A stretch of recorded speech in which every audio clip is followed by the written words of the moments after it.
Hey glow getters, welcome back to another video. It's been a hot minute, but guys, we're back. Thank you guys so much for being a part of this glow getting community. The old works and I know how it go already. Now guys, I've been getting a lot of questions. Well, not a lot, I'm exaggerating. I've been getting a few questions with you guys asking me what the call center interviews are like, what are the interviews like in the BPO industry. You guys have been asking me questions regarding nesting, so if it's a sure thing that you will get the job after nesting. And for those of you who don't know, nesting is like the probationary period. So at any job they call it probation. So nesting is that period where they see how you take the information that is imparted to you in training and how best you handle it, and then they will use that to determine if they can give you the job, right? But that's not what we're here to talk about. But guys, I see your questions, I see a few emails, and I've been getting a few DMs. I probably haven't responded to all the emails, and I apologize about that, hence why I'm doing this video. Now guys, if you want to see more what my experience would have been like doing call center interviews in the past, and just any little knowledge that I can impart to you guys, and stick around for the rest of this video. Alright guys, so welcome back to my channel. Now let me first say, this is the disclaimer. Now this is not me encouraging anyone to say, okay, the BPO industry is the industry that you have to work in, but I realize no more than ever a lot of persons, especially persons who are probably leaving high school, persons leaving university, being that the job market here in Jamaica is kind of very sticky. Persons, it's very hard to get a job, and that's facts. So a lot of persons have to be turning to the BPO industry. And if we're being honest here, the BPO industry here in Jamaica is like a last resort for a lot of persons in terms of getting a job. That's where you will turn to last when you can't find any other job elsewhere.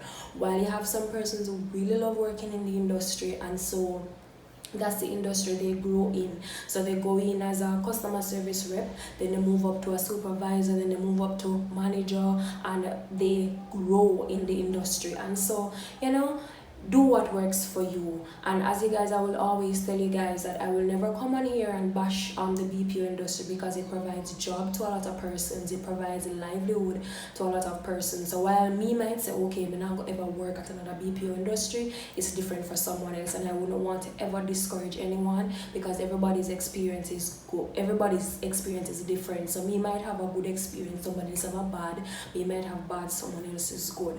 So for this video guys, I will be sharing with you guys what my experience would have been like in doing doing interviews for the BPO industry. I know BPO stands for business processing outsourcing, and it's a very growing industry here in Jamaica. Alright, so I'm not going to stray no more. Now guys, I've just a backstory. I've worked at two call centers here in Jamaica, two major ones here in Jamaica in the past. The experiences both good and bad, but I've learned a lot. My first BPO industry, that's where I will talk mostly from here, because I know a lot of you, it's your first time working in the industry, and so you might really need some help, especially if you're just leaving high school or even just leaving university. I know a lot of you, it's your first job. Not to worry though, the good thing about the BPO industry is that they provide jobs to a lot of persons who are working their first job. So you might not have any work experience, and that is fine. Now my experience, the BPO industry I worked with when I tell you guys, I worked at a BPO industry while I was going to university, was working full-time, going to school full-time. Now for the interview, I remember I had to go online to apply for the interview. So for this video, I'll be splitting it in two. I'll be sharing with you guys what it was like applying, and I'll also share with you guys the questions that I would have been asked in the interview. So in applying, most BPO industry, you have to apply online. Now guys, if you want to see me I sweat, boo, I am sweating because I'm so hot. But most BPO industry, let me not stray. Most BPO industry, you have to apply on an online platform.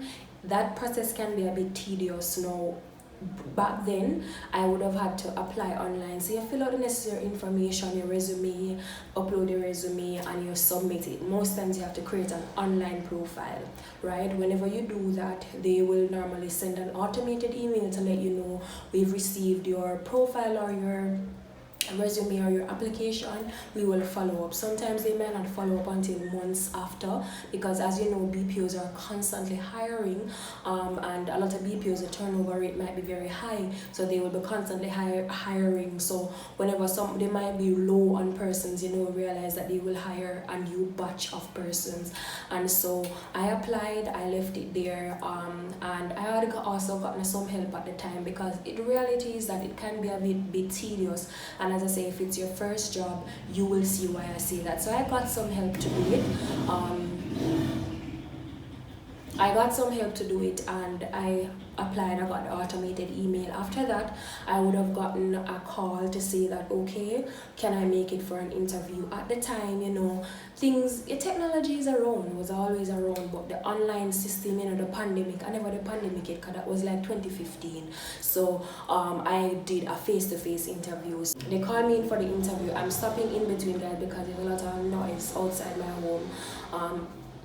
So they called me in for the interview. I went for the interview, and for your interview, guys, remember, dress professionally. It's a job, whether it's your first job. If you don't know what to look like for your interview, then you can Google it. When in doubt, Google or YouTube. So YouTube, how to dress professional for an interview. So you wear dark clothing, not too dark, kind of funeral you go, but you put yourself together, right? Put yourself together, make it look like it's a work you go for, right? So I put myself together, went to the interview. For the first part of the interview was an assessment. So I got an English test and I got a math test. No, I failed the math test very miserably. So I'm being very transparent. I failed the math test very miserably. Coming out of high school, just starting university, guys. Coming out of high school, university, I failed miserably at math CSEC, but yeah, that never stopped me feel miserable on the math test. And then after that, doing the math test, then I did really well in the English test, because English would be my strong suit. They told me that, okay, I failed the math test, I passed the English test, but nonetheless, and then after that, they did the interview with me. When we did the interview and before I shared the questions that they would normally ask in the interview, that was my process in terms of assessment. But I know now they are doing what is called a typing test. So I know what the process would be like now for a lot of the industry, BPO sectors, is that they will allow you to do everything online. So when applying, I know that you go online, you fill out your details, your resume, everything, then they move on to assessment. So I know that the assessments that you have is English test. I don't really see any math test, but probably a few calculations. You probably can Google those.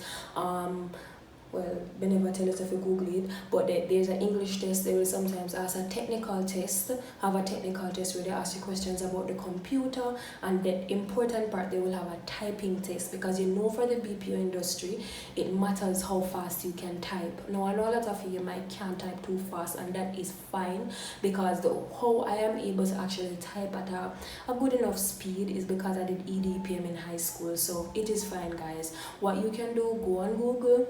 You can actually Google sites where you can go to learn how to improve your typing skills, and I put the site in the comment section or the description box, so that you can check that out, so you can go and work on your typing skill if the BPO industry is the industry that you would want to go in, right? So after that, now I know once you submit, the same thing, they will let you know that they receive your application and they will contact you. Now, they contact you for the interview. So I know a lot of you been saying, okay, you have interview, how can I prepare for the interview, what questions they ask and stuff like that. Now, here into the question, as I said, guys, make sure you're putting yourself together and don't have to do. Now, one of the main questions that they will sometimes ask, well, and not sometimes, all the time, tell me about yourself. How can you answer a question that they tell you to tell them about yourself? Guys, be yourself. That's number one. But in telling them about yourself, you're not going to tell them say you're hardworking and you're jovial, and no. In telling them about yourself, you're telling them how is it that you can apply yourself to that job or to that role that you're applying for. Gotta go with a bag of things. You hear him? Yes. So they're basically asking you how you can apply yourself to the job, or if you've had a job before, they want to see then how is it that you are the best fit for that position. So they tell me about yourself. It's not a direct question for you to tell them personal information, but it's a question for professional question, so you can tell them how is it that you can apply yourself to that role. So an example for an answer, you can say, in my previous job, I would have had the opportunity of being a customer care agent. I would have had to interact with customers, help customers solve problems, and I'm able to apply myself this way based on that I have done before to this new role I'm in. If it's your first job, you can say something to them like, I'm a graduate of X in this in my course of study or whatever it is. I would have been able to interact with individuals, help my classmates solve their problems, etc. And then you go intertwine that and let them know how you can use that which you would have learned actually to better improve then the role that you would be going in. Feel me? I'm not trying to make it too technical. The second questions that they would normally ask you, I have it here. I know I have it here because I wrote down them, guys, so I don't lose track. They will also ask you, how would you describe the role of a call center rep or a customer service rep? For this question, you're letting them know what a customer service rep is, right? And it's good if in this question you can tie in because every call center, they will have different, what you would call different accounts. So some will be working with Amazon, you have some working with NCB, and so if you know the account you're applying for at the call center, then you know how to better personalize this question. So when they ask you how would you describe the role of a customer service rep, you can start it by saying, as a rep, you are the first point of contact when somebody contacts the company, so you're zoning in on who a customer service rep is. That you can Google and you spin it to make it your own. As I say, in rocket science, so don't overwork your brain, but just go in the interview and just approach it as best as you can. The third question that you will find that sometimes they will ask you is, how do you define quality customer service? Now, how do you describe this? Now, quality customer service, guys, is always being customer centric. It's always about the customer. In Jamaica, we would say, or not in Jamaica, but globally, you will always hear people say the customer is always right, and so you can find ways to intertwine these things. Cool.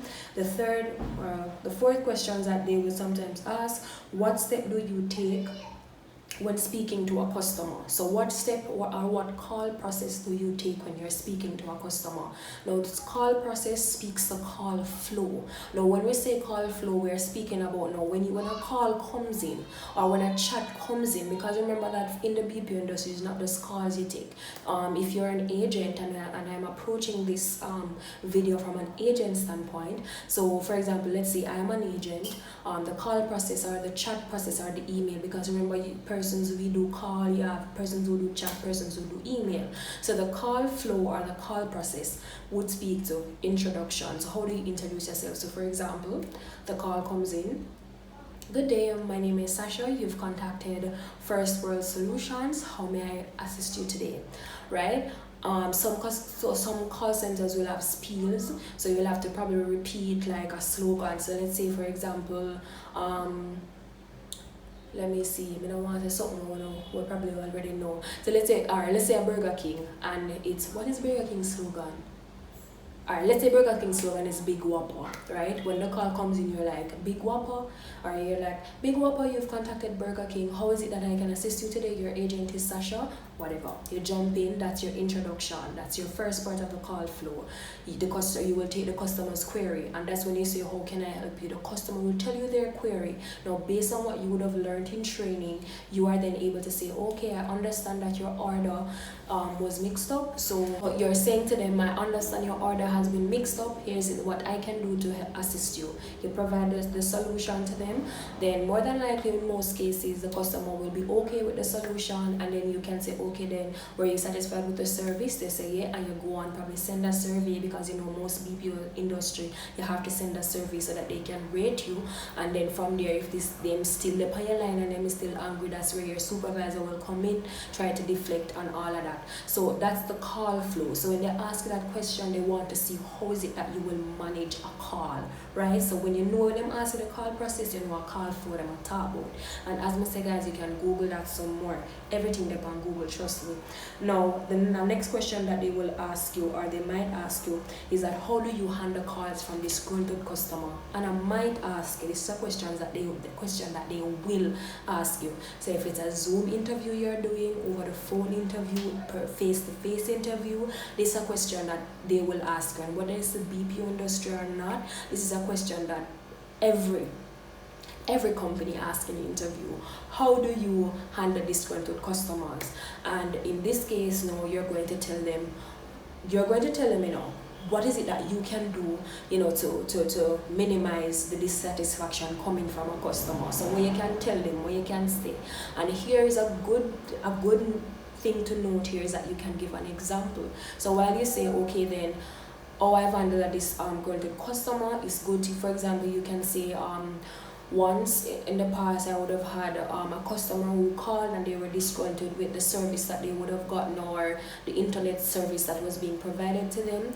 I was able to contact the technical department to get some further assistance to see the bandwidth that the customer is getting, and based on the assistance provided by the technical department, I was able to relay that to the customer, and a technical team would have been able to be dispatched to the customer's location, and then the customer's issue would have been resolved. So I'm going to tell you one little example, something me going, right? So you want to show them, you don't just want to tell them how is it that you can resolve it. So you don't just want to tell them that, okay, I can resolve it by providing a solution. No, you don't want to be vague. Give them a little example. So even if you've never worked in the BPO industry, you can give an example. Let's say you're probably working at a shop where your mother work, or a family member, you're working at a shop. You can tell them if a customer come in, they made an order, the order was not right. I was able to apologize to the customer. The customer was able to tell me what they had ordered. I was able to get the right order for the customer. The customer left satisfied. See, it's not a rocket science, right? And I know I'm probably making it easier than it sounds, but trust me, guys, as Mr. a bust in the brain, just read up. As Mr. It's not an exam, but just read up so that you're, especially if it's your first interview, just read up so that you can just have a feel of what the interview would be like. And you can watch other YouTube videos also.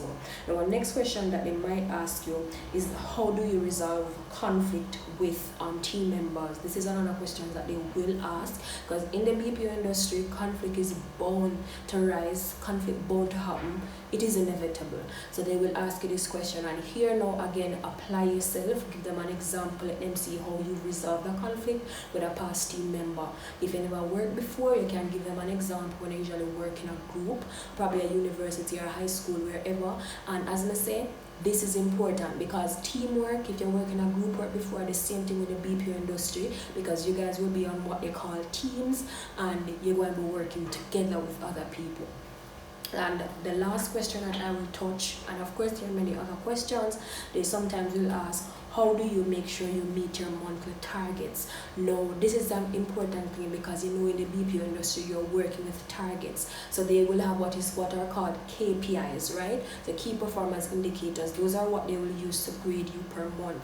So sometimes they're going to use your attendance, they're going to use how you perform on your calls, they're going to use call quality. So stuff like that are what they use to grade you. And so what you can do here, if you've never worked before, you can let them know how is it that you have met your monthly targets in high school, right? So if an exam is coming up, what do you do to prepare per month? You can give them an example, right? You can let them know the strategies that you take to prepare.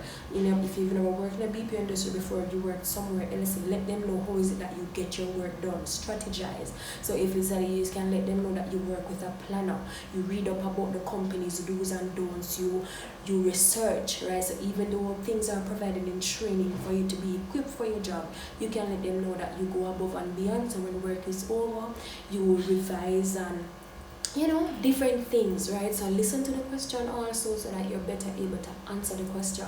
And if you don't know something, guys, it's okay to say you don't know, but I don't want you to say in an interview that you don't know. At least try to attend the question. And the last thing I will encourage you guys to do is read up about the company so that you know about the company. Even when the company is founded, who is the CEO, what do they do? If it's general information like that, that is good because they will also be asking you that question. Tell us what you know know about the company. And when you're answering the questions, you can even intertwine these little things that you know about the company. I don't know why my background is so noisy today, so I apologize in advance, right? But that's just basically it, guys. That's what my interview was like. I got the job at the time. So I got the job at the time in both, and yeah, so as I say, guys, the BPO industry can be bittersweet. There's a lot to learn, but you have to do what you have to do. So if that's the industry that you want to go in, I hope this video will be very helpful to you. You can share this video to somebody who might need it, and I'll see you guys in my next video. Remember to like, share, comment, and subscribe. Bye, guys.